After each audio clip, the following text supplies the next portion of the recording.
புதுச்சேரியில் திருமணத்திற்கு செல்வது போல் டிப்டாப்பாக சென்று அங்கு வசூலான 5 லட்சம் ரூபாய் மொய் பணத்தை திருடிக் கொண்டு தப்பிய மர்ம நபர் சிக்கியுள்ளார். ஊரை தெரிஞ்சுக்கிட்டேன் சினிமா பாணியில் கைவரிசை காட்டியவர் சிக்கியது எப்படி?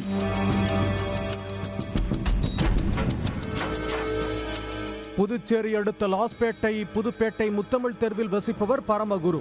இவரது மகள் திருமண வரவேற்பு நிகழ்ச்சி புதுச்சேரி கடலூர் சாலையில் உள்ள அந்தோணியார் மகால் திருமண மண்டபத்தில் நடைபெற்றது.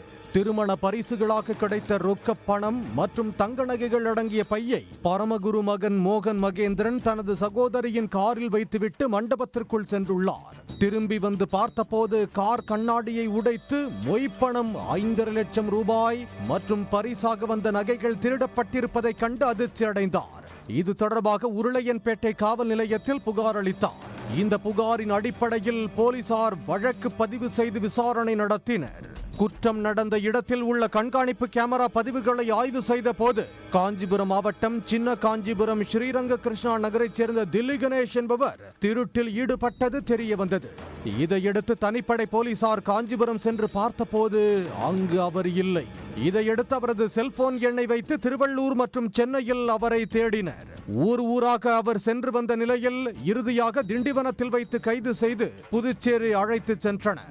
அவரிடம் இருந்து 1 லட்சம் பணம் மற்றும் 1 கிராம் தங்க நாணயம் மீட்கப்பட்டது. திருடிய பணத்தில் 99,000 ரூபாயை தனது வங்கிக் கணக்கில் டெபாசிட் செய்திருப்பது தெரிய வந்தது. அந்த பணத்தை உரிய முறையில் மீட்கும் முயற்சியில் ஈடுபட்டுள்ளனர். மீதி பணத்தை அவர் செலவு செய்து விட்டதாக கூறியுள்ளார். தொடர்ந்து கைது செய்யப்பட்ட தில்லி கணேஷை நீதிமன்றத்தில் ஆஜர்படுத்தி காலாப்பட்டு மத்திய சிறையில் அடைத்தனர். We could recover 1 lakh rupees cash with the accused and he has deposited 99,000 into his account. So we will recover it during the investigation. கைதான தில்லி கணேஷ் மொய்ப்பணத்தை குறிவைத்து வேறு எங்கும் கைவரிசை காட்டியுள்ளாரா என புதுச்சேரி போலீசார் விசாரணை நடத்தி வருகின்றனர். உடனுக்குடன் செய்திகளை தெரிந்து கொள்ள சன் நியூஸ் பெல் ஐகானை கிளிக் பண்ணுங்க.